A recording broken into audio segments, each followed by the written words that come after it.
좋았다는 말씀입니다. 예. 우리 전용 형제 여러 가지 또 시리즈를 듣는 것 같아요. 우리 지난번에 아버님과의 이야기 다음에 또 이렇게 서를 보낸 이야기를 들으니까 그 사이에 많은 진전이 있었던 것을 보면서 감사하게 생각됩니다. 제가 좀 키가 작은 편인데 이 마이크 스탠드가 꽤 커졌네요. 연말을 지내면서. 밤새 많은 눈이 내렸죠? 오시는데 좀 불편하시지 않았나요? 네. 조심하셔야 됩니다. 올 겨울이 다 가기 전에 마치 마지막 선물이라도 내리듯이 아주 시원한 마음에 저는 아내와 더불어서 어젯밤에 한강변에 가서 기도하면서 아주 좋은 시간을 보냈습니다. 작년 크리스마스를 전후해 가지고 눈이 많이 내렸죠, 그렇죠? 그때 이렇게 잠실 한강변에 나가면 정말 그 풍경이 참 아름다웠습니다. 그래서 눈만 내리면 나가서 이렇게 기도를 하곤 합니다. 요즘에 겨울왕국이라는 그 만화 영화 애니메이션이 유행이잖아요, 그렇죠?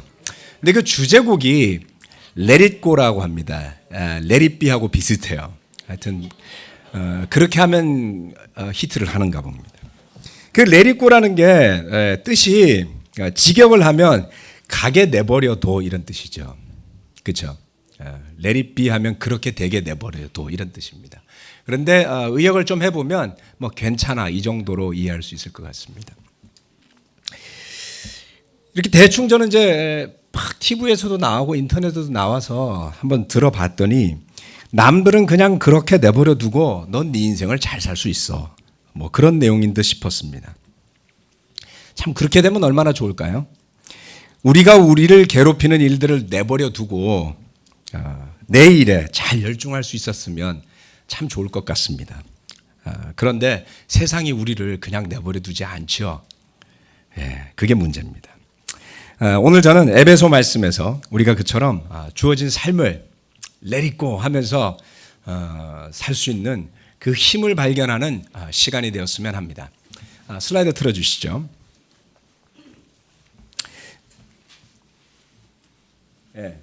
뭐 불은 켜주세요. 조금 있다가 꺼주세요. 불은 지금 마시고. 저는 비교적 슬라이드를 몇 장 안 쓰는 편입니다. 우리 슬라이드의 기재 김영진 목사님은 뭐 이렇게 정말 밤새 얼마나 많은 걸 준비해 오시는지 몰라요. 저는 좀 게을러서 슬라이드 한 5장밖에 안 됩니다. 그래서 편안하게 보시기 바랍니다. 작년 연말부터 에베소서 말씀을 안양에서 강해로 설교를 진행하고 있습니다만은 주일 설교도 그 연장선상에서 하는 것이 적절하지 않을까 싶어서 지금 현재 진행하는 과정 속에 있는 에베소서 3장 말씀을 오늘 주제로 잡아보았습니다. 에베소서 3장 같이 가보실까요? 에베소서 3장 14절에서 21절 말씀입니다.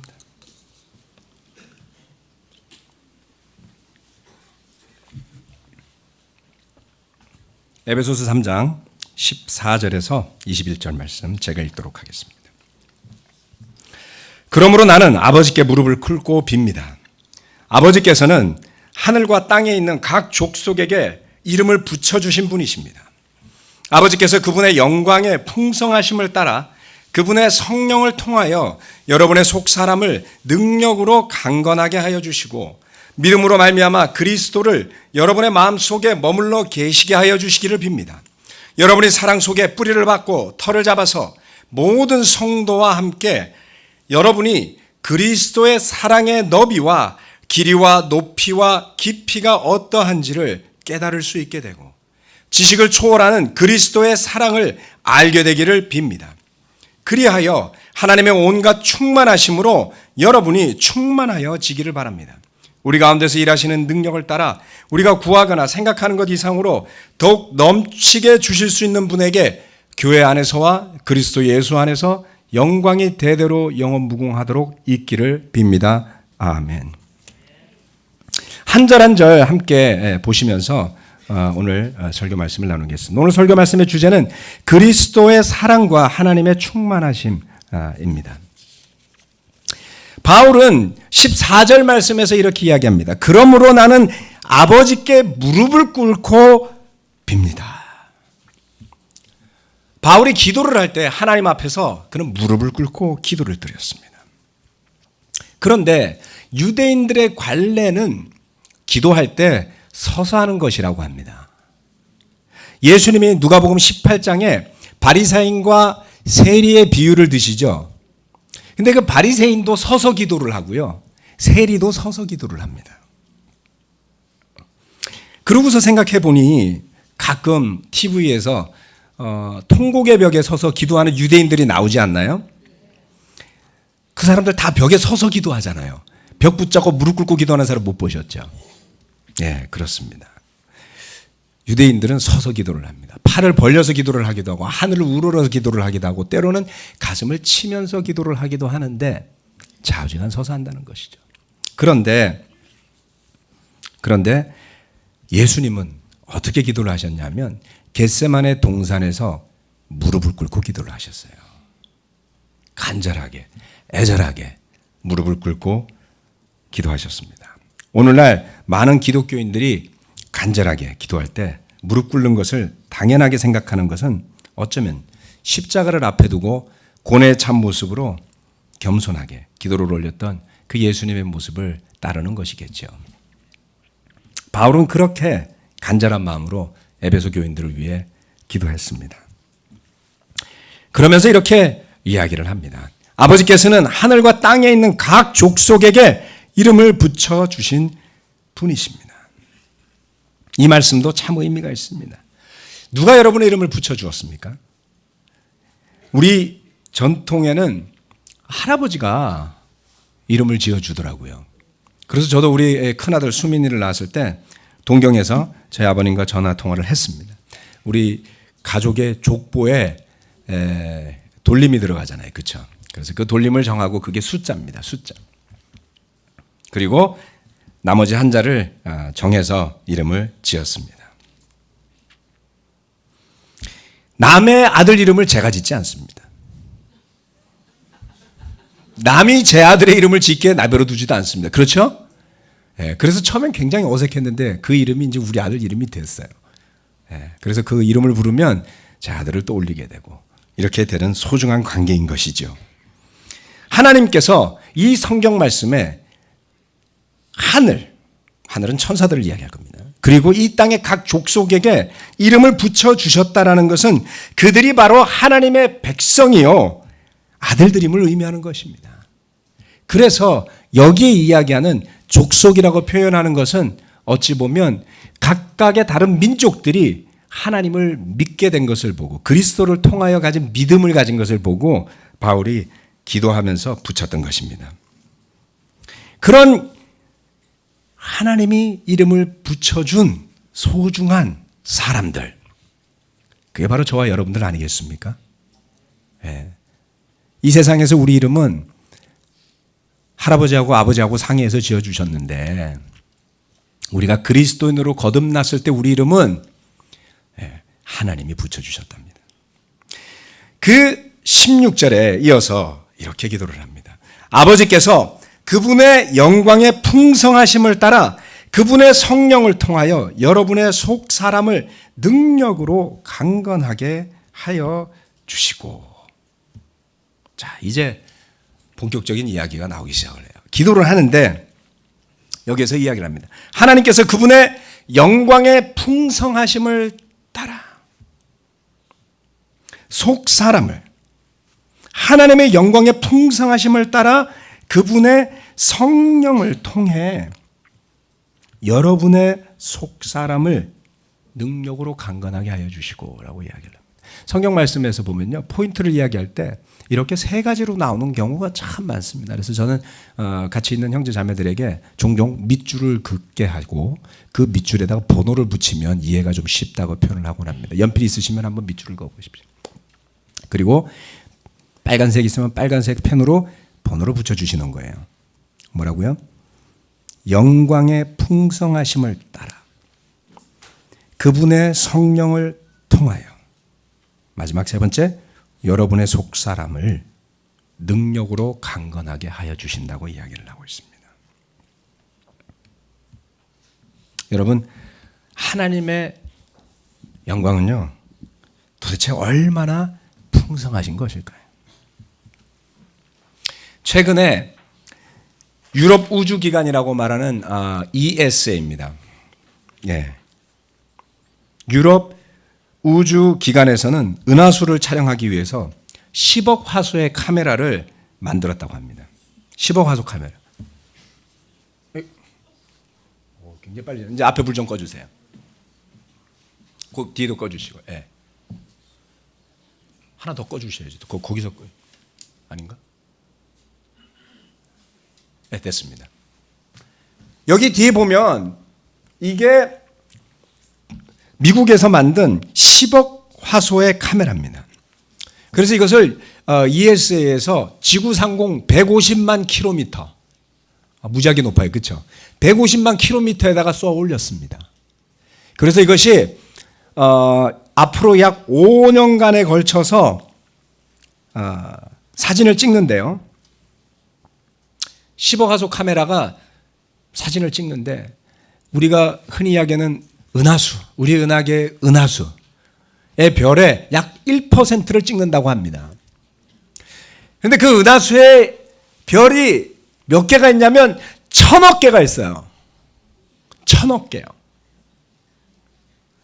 그래서 이 카메라로 5년 동안 시쳇말로 쎄 빠지게 찍어가지고 10억 개를 찍는다는 거예요. 10억 개. 어마어마하죠, 그렇죠? 5년 동안 찍어서 다 찍지도 못해요. 왜요? 다 찍으려면 그렇게 계산하면 1%니까 500년이 걸리잖아요, 그죠?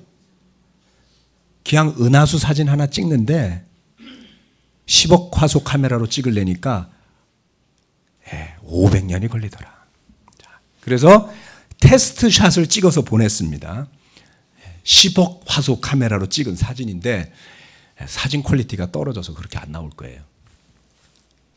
예, 이게 그 은하수 안에 있는 마젤란 성운이라는 거예요. 이게 뭐예요 도대체? 10억 화소라면서. 그러니 이전에는 얼마나 퀄리티 떨어지는 사진을 우리가 보고 살았던 겁니까? 테스트샷이에요. 10억 화소짜리. 불 켜주십시오.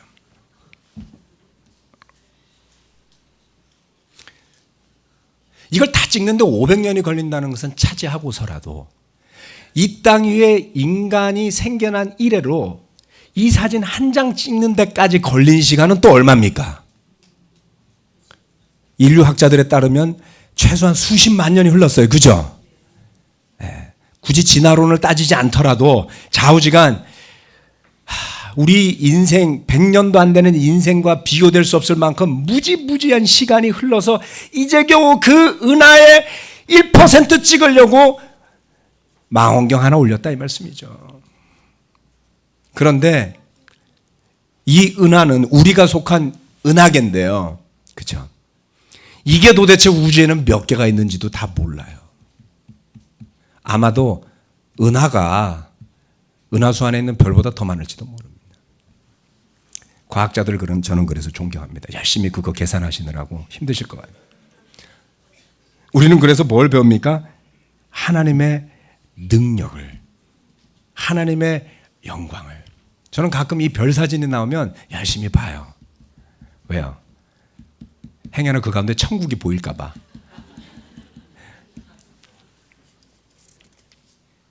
그런 그분의 성령이 우리 속사람을 그의 능력으로 강건하게 하여 주신다니 감히 오시나요? 오시면 대단한 거죠. 저는 솔직히 1000억 개의 별 그러니까 감이 안 와요. 모르죠. 재산을 한 1조 원 정도 가지고 계신 분들은 1000억에 10배는 있으니까 이해를 하실지 모르지만 저 같은 서민은 1원짜리로 계산하면 알까? 할 수가 없어요. 그렇죠? 너무 대단한 겁니다.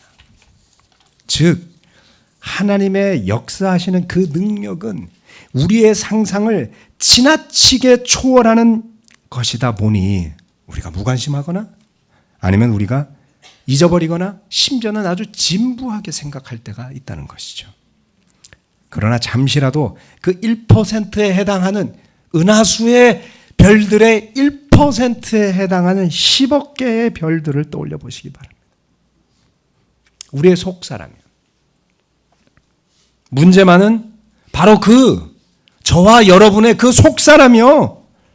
그 속사람이 하나님의 성령님의 능력으로 강건해질 때 얼마나 놀랍게 우리 삶의 문제들이 사라질 수 있겠습니까? 제발 그랬으면 좋겠어요. 우리가 서로를 위해 기도할 때 이와 같이 기도하시기 바랍니다. 바울은 그와 같은 하나님의 능력을 기억하며 상상하며 생각하며 에베소 교인들을 위해 기도했습니다. 17절, 18절 말씀은 더 나아가서 놀라운 이야기를 하고 있습니다. 믿음으로 말미암아 그리스도를 여러분의 마음속에 머물러 계시게 하여 주시기를 빕니다. 여러분이 사랑 속에 뿌리를 받고 털을 잡아서 모든 성도와 함께 여러분이 그리스도의 사랑의 너비와 길이와 높이와 깊이가 어떠한지를 깨달을 수 있게 되고 17절 18절 말씀은 이와 같이 이야기를 합니다. 우리가 그 성령님의 강건하게 하는 능력으로 인해서 우리 안에 머무르는 그리스도와 더불어 그 사랑 속에 뿌리를 받고 털을 잡아서 할 일이 있다고 이야기를 해요. 그게 뭡니까? 그것은 모든 성도와 함께 그 그리스도의 사랑의 어마어마한 너비와 길이와 높이와 그리고 깊이를 깨달을 수 있게 되기를 이야기하고 있는 것이죠. 실로 엄청난 이야기입니다. 우리가 그 엄청난 그 디멘전, 그 위아래 옆에 길이 뭐 이렇게 어마어마하죠. 그 규모를 깨닫게 될 때 어떤 일이 발생하겠습니까? 여러분 뭔가 엄청난 것 앞에 서게 될 때 나타나는 효과가 있어요. 그렇죠? 한번 여러분 떠올려 보세요. 여러분 평생에 정말 대단한 거 앞에 섰던 경험이 언제입니까? 정말 이건 대단해. 영화관에 앉아갖고 스크린 한번 보면서도 감동하는 판에 그렇죠? 여러분이 보신 정말 대단한 거 요즘에 해외여행 다 댕기니까 뭐 동남아에 멋지게 펼쳐진 바다를 볼 때 별로 대단하지 않나 봐 이제. 느낌이 안 오는데요. 그랜드 캐년이요? 그랜드 캐년에 가보신 분들도 이 가운데 많죠. 뭐 미국의 그랜드 캐년도 뭐 대한민국의 앞마당 정도밖에 안 돼요 요즘엔. 비행기 타고 가시면 되니까. 그랜드 캐년 앞에 한번 서보세요. 와우. 뭐 거기까지는 안 가도 좋습니다. 태종대 절벽 앞에만 서보세요. 부산 태종대 가보셨어요? 사람들이 거기서 많이 뛰어내린다 그래서 제가 가봤습니다. 오, 대단하더라고요. 거기도 안 되면 남산이라도 올라가 보십시오. 멋진 풍경 앞에 설 때 정말 인간이 감히 상상할 수 없을 만한 멋진 광경 앞에 서게 될 때 많은 사람들이 감격해하고 감동해합니다. 그리고 그 순간만큼은 어떤 일이 벌어지냐면 이런 일이 벌어져요.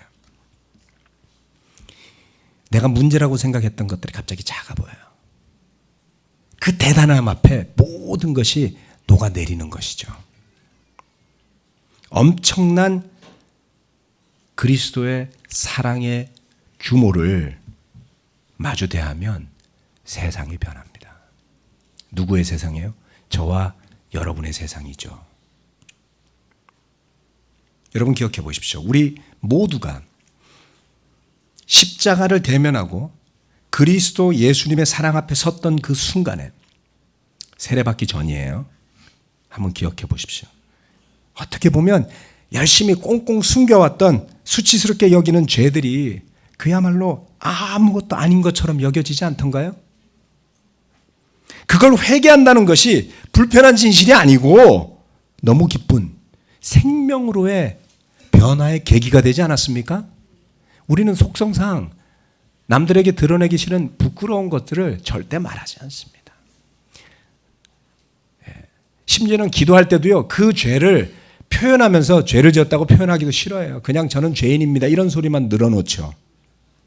그런데 그것을 입으로 고백하고 하나님 앞에 꺼내놓기를 주저하지 않았던 이유는 바로 뭐냐면 그 어마어마한 사랑의 규모 앞에 여러분이 압도되어지고 감동되어졌기 때문이었던 겁니다. 그런데 때때로 우리는 반복되는 일상 속에서 그 엄청난 사랑을 점점 잊어버리거나 아니면 좁디 좁은 저와 여러분의 사랑의 규모로 축소해버리기도 하죠.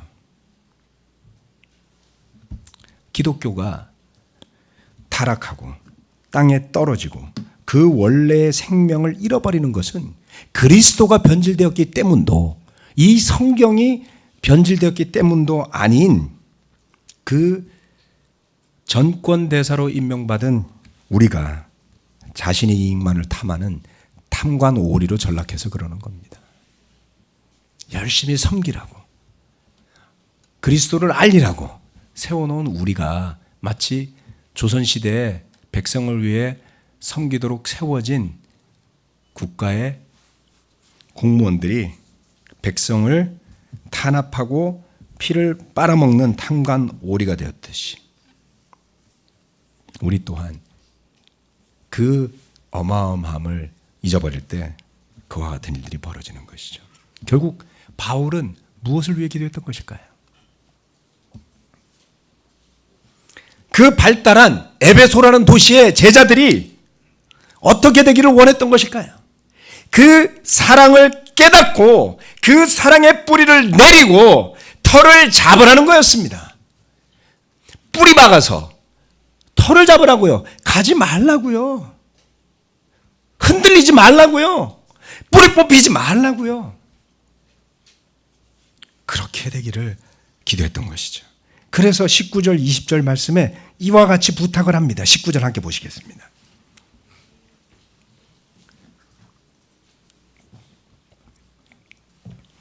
지식을 초월하는 그리스도의 사랑을 알게 되기를 바랍니다. 빕니다. 그리하여 하나님의 온갖 충만하심으로 여러분이 충만하여지기를 바랍니다. 이게 바로 오늘 주제의 말씀이에요. 첫 번째, 지식을 초월하는 그리스도의 사랑을 알게 되시기를 바울이 빌고 있었습니다. 지식을 초월하는 그리스도의 사랑이요. 지식을 초월하는 그리스도의 사랑을 알게 되기를. 여기에서 안다라고 표현하고 있습니다. 이 안다라는 단어는 헬라어로 그노나이라고 부릅니다. 이 그노라는 단어는 그노시즘, 나시즘, 영지주의와 관련된 그 단어의 지식을 의미하죠. 그런데 이 그노는 단순한 사실적 지식을 이야기하는 것이 아닙니다. 이것은 인격적인 지식을 이야기한다는 거예요. 어려워요. 그냥 지식이면 지식이지 무슨 인격적인 지식이야. 그 지식 자체에 어떤 의미를 부여한 단어인 것이죠. 그 앞에 나온 지식을 초월하는 그리스도의 사랑을 우리가 인격적으로 알게 되기를 바울이 빌었던 겁니다. 자, 이 말씀은요, 그리스도의 그 엄청난 사랑을 우리의 작은 지식의 그릇으로, 우리의 작은 경험이라는 그릇으로 한정지어서는 안 된다는 것을 보여주는 것입니다. 여기에 대해서 좀 더 말씀을 드리고 싶어요. 우리는요, 우리가 세상을 바라보는 것은요, 이렇습니다. 우리의 감각을 통해서 보고 인식하게 되어 있습니다. 우리의 눈, 우리의 손, 우리의 코, 우리의 귀로 듣고 느낀 그 정보들을 통해서 우리는 세상을 보게 되죠. 그래서 그것이 감정이 되고 경험이 되고 쌓여진 지식 등이 되어서 세상을 바라보게 되는 겁니다. 그래서 우리가 이야기를 하다 보면 서로 안 맞는 거예요. 각각 인식하는 게 다르기 때문이죠. 그렇죠? 근데 우리가 그걸 같다고 생각하고 같이 살아요. 그래서 착각은 때로는 좋은 겁니다. 깨닫는 순간엔 싸우지만 그 나쁜 게 아닙니다. 그런데 그런데 이와 관련해서 플라톤이라는 그 그리스의 철학자는 이것을 이렇게 비유했습니다. 동굴 속의 사람들이라고 이야기를 합니다. 예. 플라톤이 세운 이론이에요. 인간들이 뭔가 무지해 보여. 인간들이 뭔가 문제가 있어 보여. 그래서 그는 그 문제를 설명할 때 이와 같이 설명했습니다. 사람들이 마치 빛이 잘 들어오지 않는 동굴 속에 사는 것과 같다. 그런데 그 동굴 속에서 쇠사슬로 목이 고정이 돼 있어 갖고 딴 데를 볼 수가 없는 거예요. 그래서 동굴 안에 빛이 비춰봐야 뭐가 보이겠어요? 그렇죠? 근데 빛은 비쳐요. 희미하게. 그래서 목을 돌릴 수 없는 이 인간은 동굴 벽에 희미하게 비춰진 자기 자신의 모습을 보고 그게 전부라고 생각하고 살아간다는 거예요. 플라톤이 깨달았던 세상은 그러한 세상이었습니다.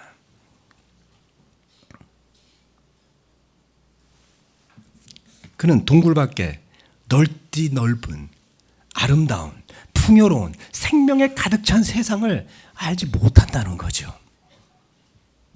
왜요?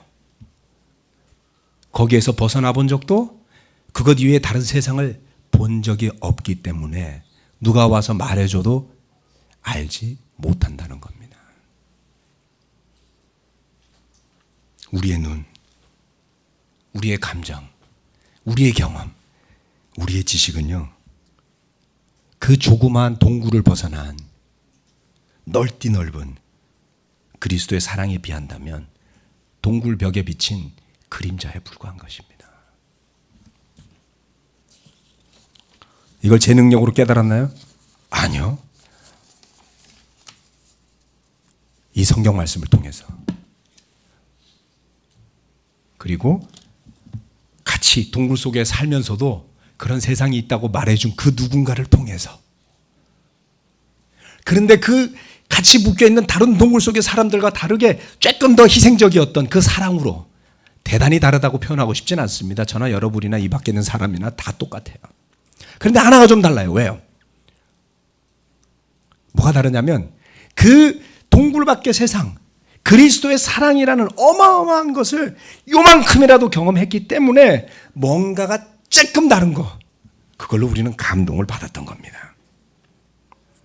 그러게 여러분, 우리의 경험으로, 우리의 감정으로, 우리의 생각으로 그리스도의 사랑을 한정짓지 말아야 합니다. 그런 우리의 지식을 초월하는 그리스도의 사랑이 있다는 것을 알고 믿어야 합니다. 그래서 아하, 그렇구나 라는 깨달음이 와서 지금 나를 가로막고 있는 장벽들이 무너지고 새로운 세상이 열리는 것을 세례받을 때만 경험해서는 안 되는 것입니다.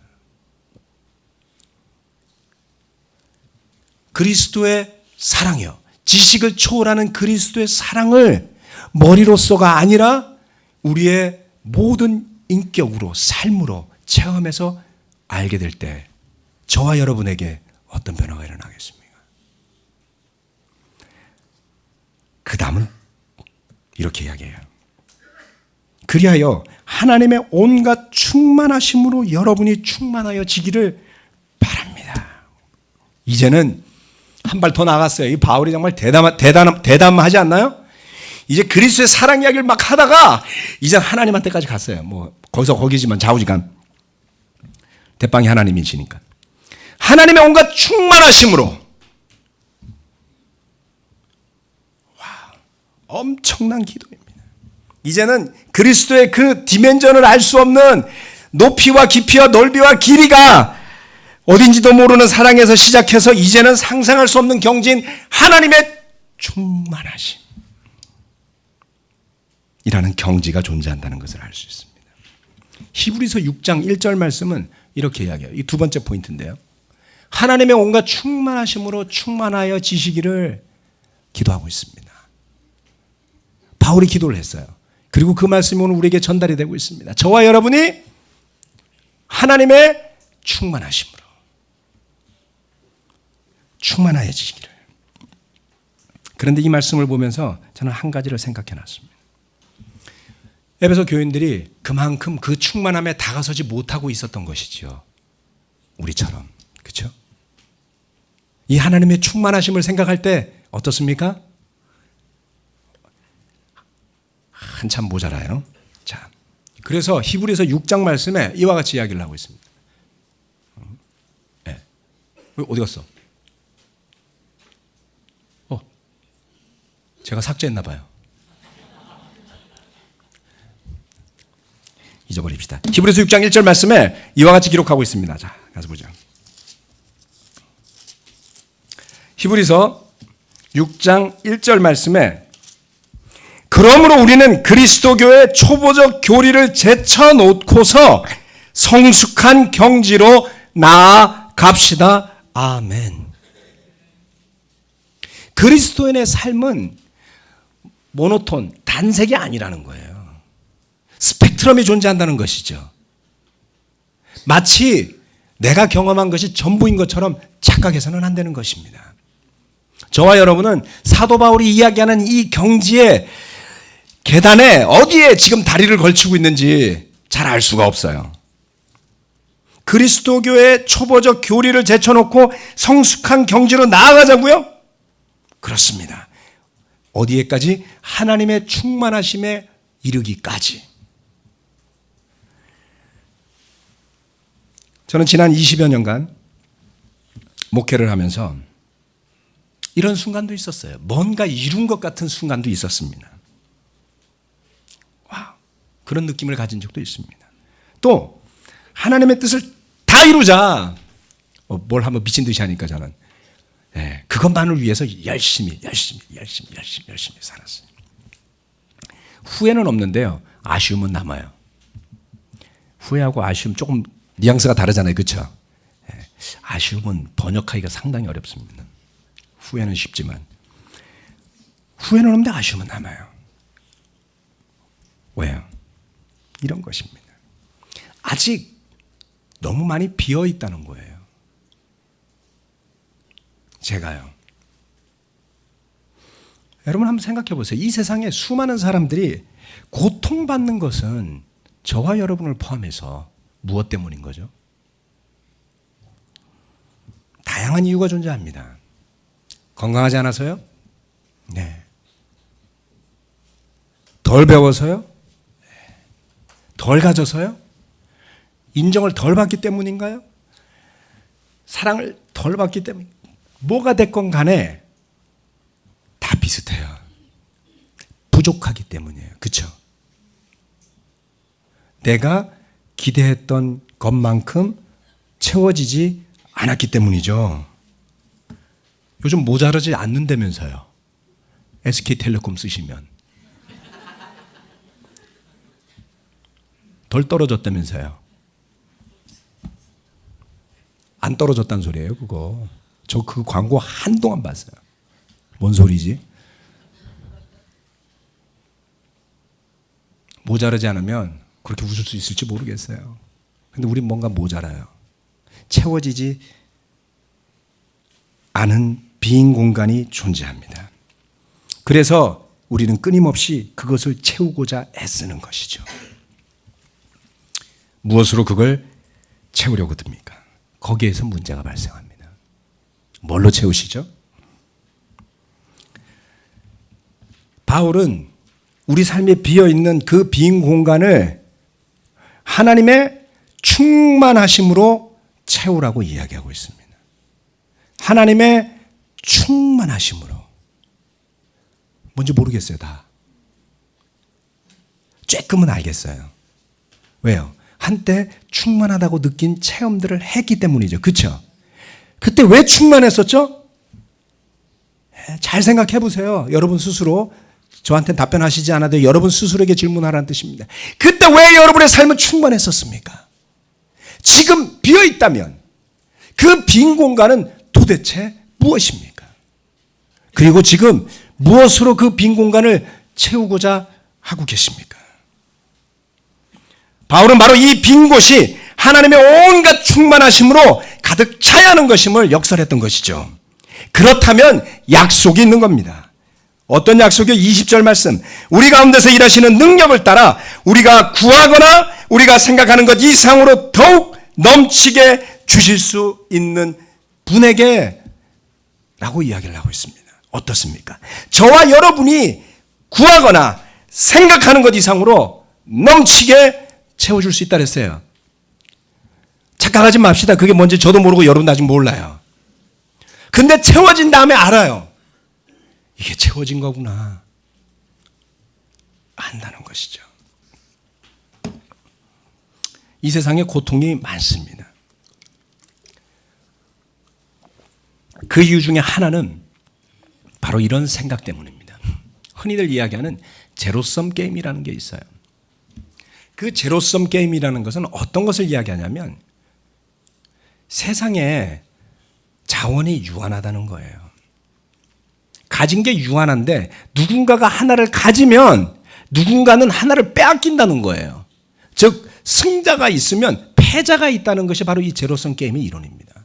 우리가 사는 세상은 거의 이런 모습이에요. 그렇죠? 공부를 누가 잘하면 누구는 못해야 돼요. 다 공부를 잘하는 게 어디 있어요? 그럼 다 못하는 거나 똑같잖아요. 그래서 항상 사람들은 이 서열에 굉장히 민감합니다. 그건 저도 마찬가지고 여러분도 마찬가지예요. 그렇죠? 왜 열심히 공부하라고 그래요? 공부하기 싫으면서. 그 서열의 사다리를 앞서가기 위해서 하나라도 더 가진, 이제 몇 개 안 남았으니까 그 몇 개 안 남은 것 중에 하나를 내가 가져야만 되니까. 그래서 별로 노력도 안 했으면서 빼앗긴 것처럼 느껴지는 사람들은 흔히들 패자의식, 루저가 되어서 살아가요. 근데 몇 개 더 뺏은 사람도 언제 지가 루저가 될지를 모르는 거예요. 불안해요.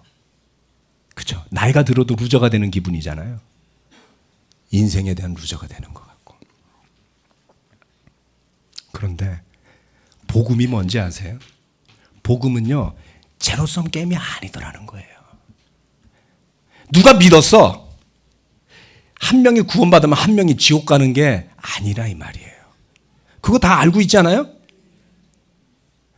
어휴, 큰일 났네. 저 바이블톡이 세례를 많이 주니 우리는 세례를 못 주네. 빼앗기네. 그렇게 생각하신 적이 있어요? 근데 그 반대는 있어요. 누가 부자가 되면 내가 더 가난해질 것 같은.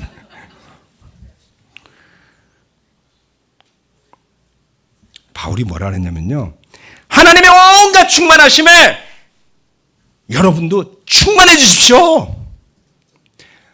그래가지고 다른 사람들은 충만해 줄 수가 없어요가 아니고 그 다음엔 더 나갔단 말이에요. 여러분이 생각하거나 구하는 것 이상으로 더욱 넘치게 준다고요. 끝이 없어요. 끝이 없어요. 지식을 초월하는 그리스도의 사랑을 알고 하나님의 충만하심으로 충만해지는 삶. 저나 여러분은 아직도 그 어마어마한 의미의 요만큼이라도 맛을 본 것일까요? 아직도 저의 눈도 감겨져 있고 어쩌면 여러분의 눈도 감겨져 있는지 모릅니다. 다만 희망이 있는 것은 뭐냐면 이게 뭔지는 다 모르겠는데 그렇게 되고 싶다는 거예요. 싫으세요? 이렇게 꿀먹은 벙어리처럼 이렇게 저를 쳐다보고 이렇게 되고 싶으세요? 이건 죄가 아니고 욕심도 아니에요. 뭡니까? 하나님의 어마어마한 충만하심으로 내 조그만 내 삶이, 내 속사람이, 내 영혼이 충만하여진다는 것은 축복이지 싸움이나 다툼이 아니더라는 것이죠. 그 대열에 저는 여러분과 제가 참여하게 되기를 바랍니다. 그리스도의 사랑, 그 다음 하나님의 충만하심이 저와 여러분에게 올 한 해 동안 가득 하게 되기를 바라면서 말씀 마치겠습니다.